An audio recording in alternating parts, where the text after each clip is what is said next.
오늘부터 구약 성경 신명기서 말씀을 강의하도록 하겠습니다. 신명기서는 본문이 그렇게 길지 않기 때문에 30번 정도 강의 말씀을 전달하면 끝날 것으로 생각이 됩니다. 앞으로 8개월여간의 시간으로 강의 말씀을 나눌 때 여러분에게 큰 은혜와 복이 있기를 소원합니다. 오늘 강의 말씀의 제목은 한번 따라 합시다. 선포되는 말씀. 시작. 선포되는 말씀. 우리말로 신명기는 다시 명령을 기록하다라고 하는 뜻입니다. 이 신명기서의 본뜻을 따라 오늘 말씀의 제목도 선포되는 말씀으로 정했습니다. 조금 전에 말씀드린 바와 같이 신명기서의 뜻이 다시 명령을 기록하다 그런 뜻인데, 그 의미는 단순히 하나님의 명령을 다시 기록한다 그런 차원이 아니라 이스라엘 백성에게 새롭게 말씀하시는, 새롭게 계시하는 차원에서의 다시 명령하다라고 하는 것입니다. 그래서 신학자들은 이것을 언약의 갱신이라고 합니다. 하나님께서 이스라엘 백성과 체결했던 언약, 그 언약을 이 시점에서 새롭게 갱신하는 차원에서의 다시 명령하는 말씀이라고 하는 뜻입니다. 자, 그렇다면 이 말씀이 언제 어디서 선포되고 있는가라고 하는 것입니다. 먼저 본문 3절의 말씀을 다 같이 보십니다. 40째 해 11째 달 그 달 첫째 날에 모세가 이스라엘 자손에게 여호와께서 그들을 위하여 자기에게 주신 명령을 다 알렸으나, 여기 기록된 바와 같이 출애굽한 지 40년이 지난 때 지금 이 언약의 갱신이 이루어지고 있습니다. 자, 그렇다면 이것을 지금의 연도로 환산해서 따지면 얼마나 되는가? 지금으로부터 약 3,400년 전입니다. 그리고 이 언약이 다시 갱신되는, 이 말씀이 다시 선포되고 있는 이 장소는 요단강 건너편입니다. 이스라엘 백성들이 출애굽한 지 광야에서 40년을 지나고 나서 모세가 죽기 직전, 이스라엘 백성들이 가나안 땅에 들어가기 직전에 다시 하나님의 말씀이 이스라엘 백성들에게 전달되고 있습니다. 자, 그런데 우리의 질문은 이렇게 오랜 시대의 말씀이 오늘 우리에게 무슨 관계가 있는가, 이렇게 질문할 수가 있을 것입니다. 또 하나는 신명기, 그러면 우리가 율법을 먼저 생각하지 않습니까? 율법, 그렇게 우리가 여기면 듣기만 해도 부담이 되는, 마치 어떤 법규를 꼭 지켜야만 하는 그런 말씀으로 들리는 것이 사실입니다. 지키는 것은 당연한 것이고, 또 지키지 않으면 뭔가 대가를 치러야만 하는 것 같은 그런 법조항처럼 이 신명기서가 들려집니다. 그러나 기억할 것은 하나님의 법은 그 법을 체결한 당사자에게 짐을 지우는 것이 아니라 그 안에 하나님의 놀라운 은혜와 섭리와 축복의 메시지가 담겨져 있다고 하는 것입니다. 물론 눈과 귀가 가려워져서 하나님의 법을 이스라엘 백성들이 자기들이 지켜내야만 하는 세상의 법조문 같은 것으로 생각했기 때문에 문제가 되었던 것이지, 그러나 이 율법 안에는 하나님의 놀랍고도 거룩한 하나님의 축복의 섭리와 놀라운 하나님의 은혜의 메시지가 담겨 있다는 것입니다. 때문에 이 신명기서의 이 말씀은 이스라엘 백성에게는 얼마나 큰 은혜이고 얼마나 큰 축복의 근거인가를 알아야 됩니다. 여러분, 하나님께서 천지를 창조하시고 에덴 동산에 아담과 하와를 살게 하실 때 하나님께서 한 가지 금령을 주셨습니다. 그것은 선악과를 따먹지 말라라고 하는 것이었습니다. 선악과를 따먹으면 반드시 죽을 것이다 라고 하는 금령을 이 아담과 하와에게 주셨던 것입니다. 그런데 그 금령을 어기고 하와가 뱀의 유혹을 받아 선악과를 따먹게 되고 또 남편에게까지 주어서 함께 죄를 범하게 됩니다. 하나님의 명령을 어긴 것입니다. 자, 그런데 이렇게 범죄한 아담과 하와를 하나님께서 그대로 버려두지 않으시고 다시 찾으십니다. 범죄한 아담과 하와를 그냥 버려두시면 죽는 길 외에는 없는데 버려두지 않으시고 하나님이 찾으십니다. 자, 그런데 로마서 1장에 보면 그냥 하나님이 방치하시고 버려두는 것을 심판이라고 명령하십니다. 자, 로마서 1장 21절부터 24절의 말씀을 보십니다. 하나님을 알되 하나님을 영화롭게도 아니하며 감사하지도 아니하고 오히려 그 생각이 허망하여지며 미련한 마음이 어두워졌나니 스스로 지혜 있다 하나 어리석게 되어 썩어지지 아니하는 하나님의 영광을 썩어질 사람과 새와 짐승과 기어다니는 동물 모양의 우상으로 바꾸었느니라.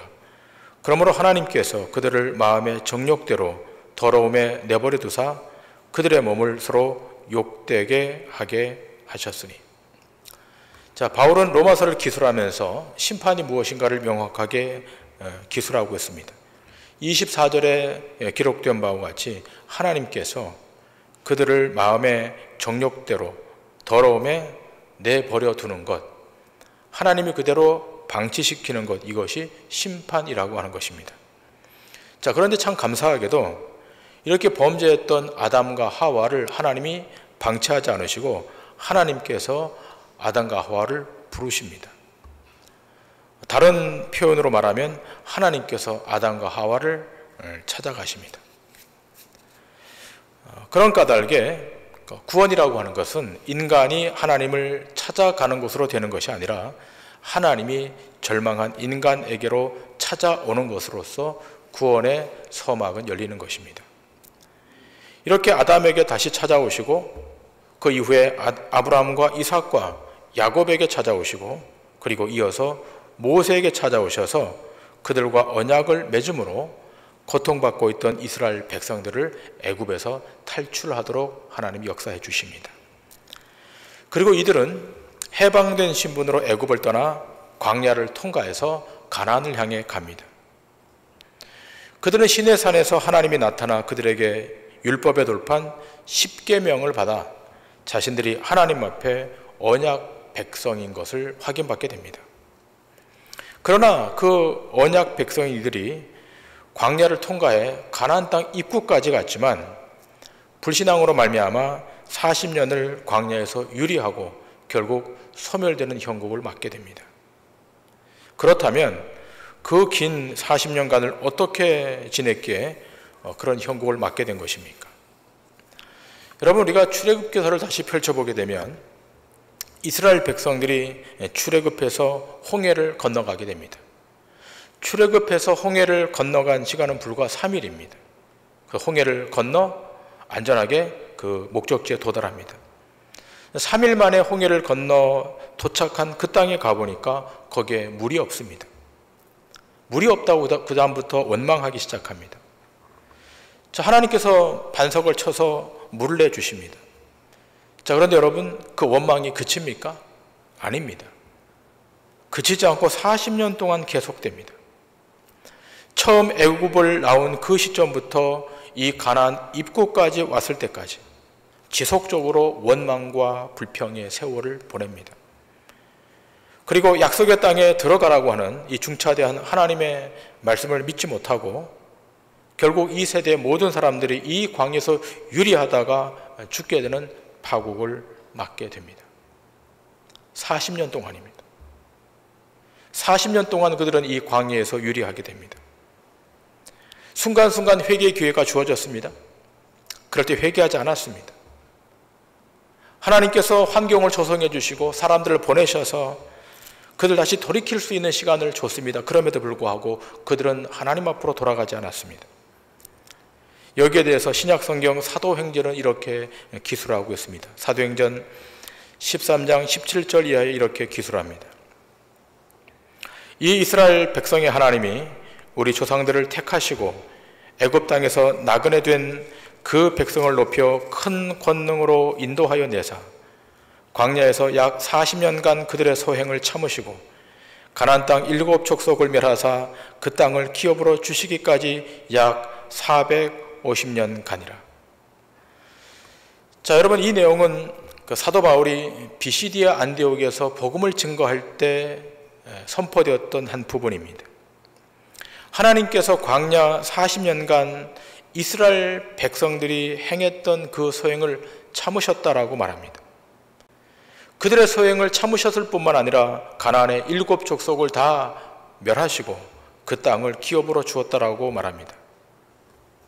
자, 그렇다면 여러분, 40년 동안 이스라엘 백성들이 하나님의 언약 앞에 순종했기에 2세대 이스라엘 백성들이 그 약속의 땅에 들어간 것입니까? 아닙니다. 하나님께서 하나님 스스로 그들의 소행을 참으심으로 그들이 그 땅에 들어가게 되었다고 사도행전은 기술합니다. 다시 사도행전 13장 18절을 보시면 이렇게 기술되어 있습니다. 광야에서 약 40년간 그들의 소행을 참으시고, 하나님이 계속 참으시는 거예요. 1년 참으시고 2년 참으시고 40년간 참으신 겁니다. 그러면서 바울이 뭐라고 다시 부연해서 설명하고 있습니까? 사도행전 13장 20절 이하에 이렇게 기술되어 있습니다. 그 후에 선지자 사무엘 때까지 사사를 주셨더니 그 후에 그들이 왕을 구하거늘 하나님이 베냐민 지파 사람 기스의 아들 사울을 40년간 주셨다가 패하시고 다윗을 왕으로 세우시고 증언하여 이르시되 내가 이새의 아들 다윗을 만나니 내 마음에 맞는 사람이라 내 뜻을 다 이루리라 하시더니 하나님이 약속하신 대로 이 사람의 후손에서 이스라엘을 위하여 구주를 세우셨으니 곧 예수라. 자, 지금 사도 바울이 사사시대와 왕조시대를 말하면서 다윗에게 약속하신 바 오실 메시아를 지금 증거하고 있습니다. 그 메시아는 약속된 예수 그리스도, 이 땅의 구속자로 오실 예수 그리스도를 증거하고 있는 것입니다. 자, 바울이 지금 이스라엘의 전 역사를 말하면서 증거하고 있는 내용이 뭡니까? 이스라엘 백성들이 가나안 땅에 들어간 것은 그들의 노력으로 들어간 것이 아니라 하나님께서 자기 맹세를 이루게 하시기 위하여 주권적으로 그 일을 행하셨음을 말씀하고 있습니다. 하나님의 주권이 동원되어서 참으셨다가 때가 되어 그 약속을 이루시려고 이스라엘 백성들을 그 땅으로 들어가게 하셨다라고 지금 사도행전 기자가 기술하고 있는 것입니다. 자, 이 말씀을 기억하시면서 다시 오늘 이 본문, 오늘 사사기 1장 1절로 돌아옵니다. 1절에 이렇게 기록되어 있습니다. 이는 모세가 요단 저쪽 숲 맞은편의 아라바 광야 곧 바란과 도벨과 라반과 하세롯과 디사합 사이에서 이스라엘 무리에게 선포한 말씀이니라. 자, 여기 여러 지명이 나옵니다만 이것을 한마디로 요약하면 요단강 건너편 쪽입니다. 요단강 건너편에서 이스라엘 백성에게 이 말씀을 선포합니다. 자, 모세는 이 말씀을 선포하고 곧 죽습니다. 자, 이제 모세가 죽고 나면 여호수아의 인도를 따라 요단강을 건너 이제 이스라엘 백성들은 약속의 땅에 들어가야 되는 그런 지점에 와 있습니다. 이러한 중요한 시점에 지난 40년간의 역사를 회고하면서 모세가 이스라엘 백성들에게 다시 하나님의 말씀을 선포하고 있는 것입니다. 자, 그런데 여러분 2절을 보시면 호렙산에서 이 가데스 바네아까지 불과 10하루길이었다라고 기록하고 있습니다. 자, 2절의 말씀, 호렙산에서 세일산을 지나 가데스 바네아까지 10하루길이었더라. 자, 시내산에서 출발해서 호렙산에서 출발해서 이 가데스 바네아까지 10하루길밖에 되지 않았다는 것입니다. 자, 그렇다면 자, 애굽에서 가나안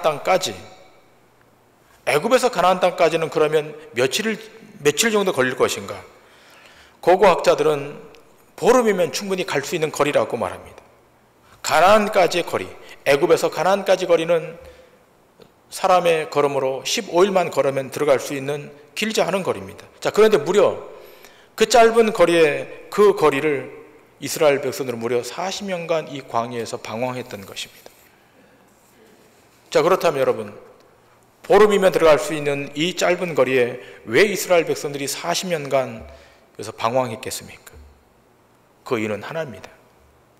하나님의 약속을 믿지 못했기 때문입니다. 하나님의 약속을 믿지 않았다는 것입니다. 이스라엘 백성들이 가나안 땅을 점령하기 위해서 제일 먼저 했던 일은 12명의 정탐꾼을 보냈을 때였습니다. 12명이 정탐하러 이 가나안 땅에 들어갑니다. 그리고 며칠 뒤에 다시 돌아옵니다. 들어갔던 12명 가운데 10명이 이런 보고를 합니다. 상대방은 거인이고 성벽은 크고 강한 무기로 무장하고 있기에 그들이 우리를 보면 우리는 메뚜기 같을 것이라고 부정적인 보고를 합니다. 그러니 더 이상 진격하지 말고 여기 대표를 뽑아서 장관을 뽑아서 다시 애굽으로 돌아갑시다라고 제안합니다. 그런데 하나님은 뭐라고 말씀하셨습니까? 너희가 분명히 이 가나안 땅으로 들어가게 될 것이다. 저 적과 꼴이 이르는 그 가나안 땅이 너희가 영원히 거할 그 땅이다라고 말씀하십니다. 자, 그런데 이스라엘의 불신앙으로 말미암아 보름이면 갈 수 있는 그 땅을 무려 40년간 이 광야에서 유리하고 방황하는 것입니다. 하나님이 그때 결정하십니다. 이 정탐꾼들이 40일 동안 정탐을 하게 되는데 이 40일을 40년으로 환산하십니다.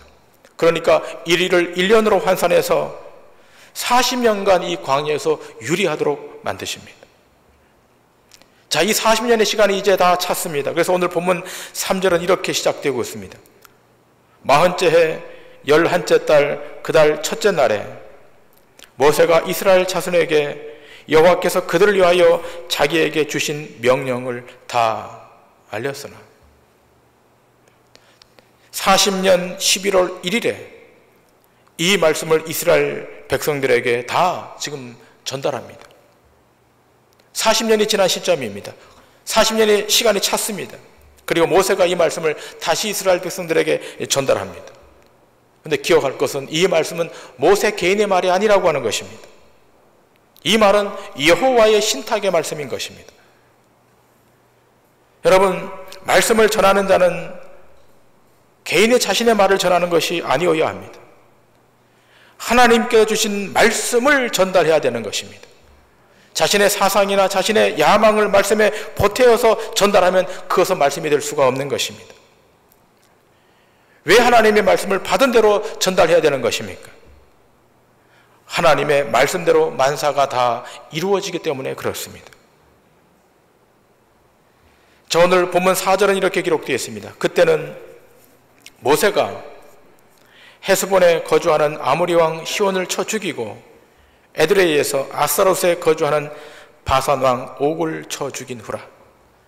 자, 이때를 다시 조금 더 상세하게 기술합니다. 모세가 아모리 왕 시온을 쳐 죽이고 아스타롯에 거주하는 바산 왕 옥을 쳐 죽인 직후라고 말하고 있습니다. 여러분, 아모리 왕 시온과 바산 왕 옥을 정복한 이 내용은 신명기 2장 3장에 아주 자세하게 나옵니다. 그때 제가 다시 강의를 하겠습니다만 여기 등장하는 왕 가운데 바산 왕 옥에 대한 말씀을 잠깐 언급하겠습니다. 자, 이 왕은 얼마나 그 신체가 장대했던지 그 침대의 길이가 4m가 넘고 넓이가 2m가 넘는 엄청난 침대에서 잠을 청했던 자라고 성경 기술하고 있습니다. 자, 그런데 모세가 이 아모리 왕 시온과 아스타롯에 거주하는 바산 왕 옥을 쳐 죽였다라고 기록합니다.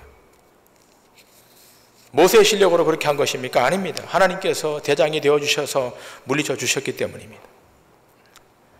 자, 지금 여호와의 말씀을 듣고 있는 이스라엘 백성들이 이 사건과 이 말씀을 수용하고 그 다음에 가나안 땅으로 들어가야 될 그 시점에 지금 하나님께서 다시 율법을 말씀해 주십니다.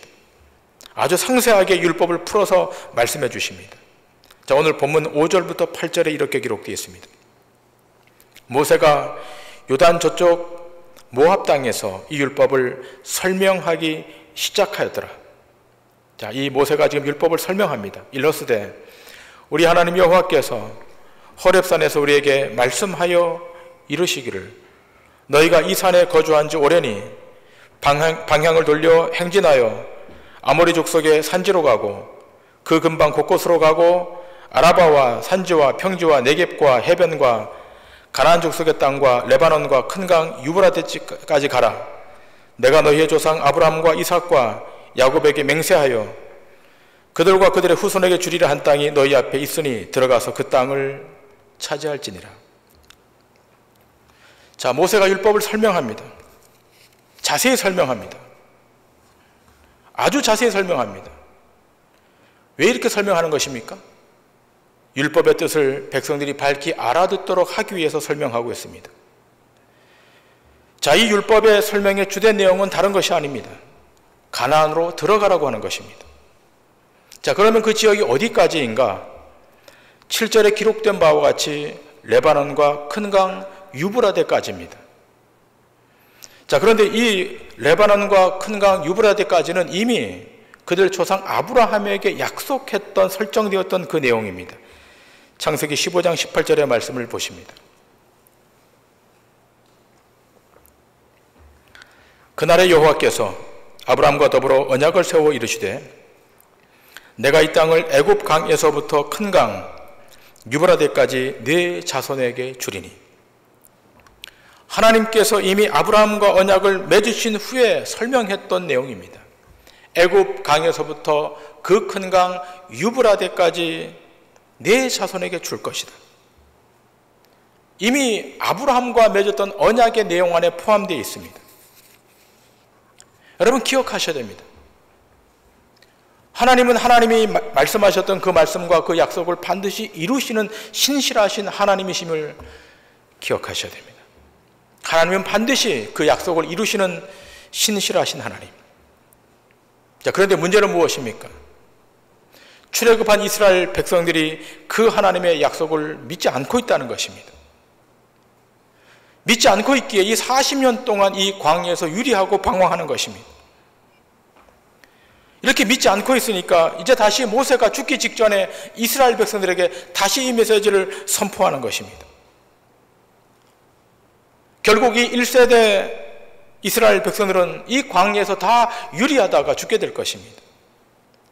여호수아를 비롯한 다음 2세대가 이 말씀을 듣고 이제 가나안 땅으로 들어가야 됩니다.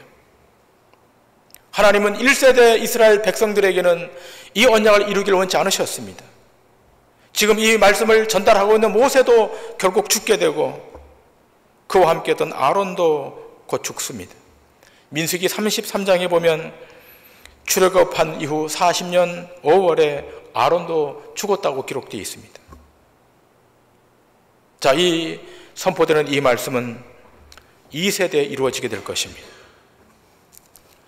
그러므로 율법을 주신 목적은 이스라엘 백성들에게는 은혜이고 축복인 것입니다. 신명기 8장에 이렇게 기록되어 있습니다. 신명기 8장 1절부터 3절의 말씀입니다.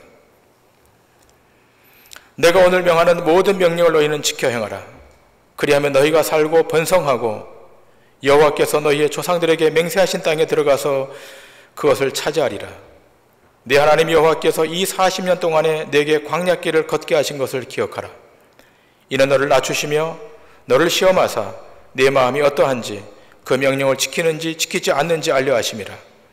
너를 낮추시며 너를 줄이게 하시며 또 너도 알지 못하며 네 조상들도 알지 못하던 만나를 내게 먹이신 것은 사람이 떡으로만 사는 것이 아니오 여호와의 입에서 나오는 모든 말씀으로 사는 줄을 내가 알게 하려 하심이니라. 하나님께서 이스라엘 백성들에게 율법을 주신 목적이 뭐라고 말씀하고 있습니까? 여호와의 입에서 나오는 모든 말씀으로 사는 줄을 너로 하여금 알게 하기 위해서. 자, 그렇다면 이 말씀대로 율법대로 살면 어떤 결과가 주어진다는 것입니까? 이어서 신명기 기자는 계속해서 이렇게 말합니다. 이 40년 동안에 내 의복이 헤어지지 아니하였고 내 발이 부러뜨지 아니하였느니라. 너는 사람이 그 아들을 징계함 같이 내 하나님 여호와께서 너를 징계하시는 줄 마음에 생각하고 내 하나님 여호와의 명령을 지켜 그의 길을 따라가며 그를 경외할지니라. 내 하나님 여호와께서 너를 아름다운 땅에 이르게 하시나니 그것은 골짜기든지 산지든지 시내와 분천과 샘이 흐르고 밀과 보리의 소산지요 포도와 무화과와 석류와 감람나무와 꿀의 소산지라. 내가 먹을 것에 모자람이 없고 내게 아무 부족함이 없는 땅이며 그 땅의 돌은 철이요 산에서는 동을 캘 것이라. 내가 먹어서 배부르고 내 하나님 여호와께서 옥토를 내게 주셨으므로 말미암아 그를 찬송하리라. 이것이 율법 안에 포함되어 있는 놀라운 축복의 내용입니다. 자, 그러면서 이렇게 결말을 짓고 있습니다. 내 조상들이 알지 못하던 만나를 광야에서 내게 먹이셨나니 이는 다 너를 낮추시며 너를 시험하사 마침내 내게 복을 주려 하심이었느니라. 마침내 복을 주려 하심이었다. 율법을 주시는 목적의 마침표는 마침내 복을 주시기 위함인 것을 믿으셔야 됩니다. 자, 그러면서 무엇을 기억하라고 합니까? 신명기 8장 18절에 이렇게 말합니다. 내 하나님 여호와를 기억하라. 그가 내게 재물 얻을 능력을 주셨습니다. 이같이 하심은 내 조상들에게 맹세하신 언약을 오늘과 같이 이루려 하심이니라. 여호와를 기억하라는 것입니다. 어떤 여호와를 기억하라는 것입니까? 내 조상들에게 맹세하신 언약을 오늘같이 이루시는 그 하나님을 기억하라는 것입니다. 만일 그 하나님을 잊어버리고 그 언약을 잊어버리고 그냥 살아가게 되면 반드시 멸절할 것이라고 경고합니다. 그래서 신명기 8장은 이렇게 마침표를 찍고 있습니다. 19절 20절 내가 만일 내 하나님 여호와를 잊어버리고 다른 신들을 따라 그들을 섬기며 그들에게 절하면 내가 너희에게 증거하노니 너희가 반드시 멸망할 것이라. 여호와께서 너희 앞에서 멸망시키신 민족들 같이 너희도 멸망하리니 이는 너희가 너희 하나님 여호와의 소리를 청종하지 아니함이니라. 언약을 반드시 기억하라는 것입니다. 그 언약에 따라 살아가라는 것입니다.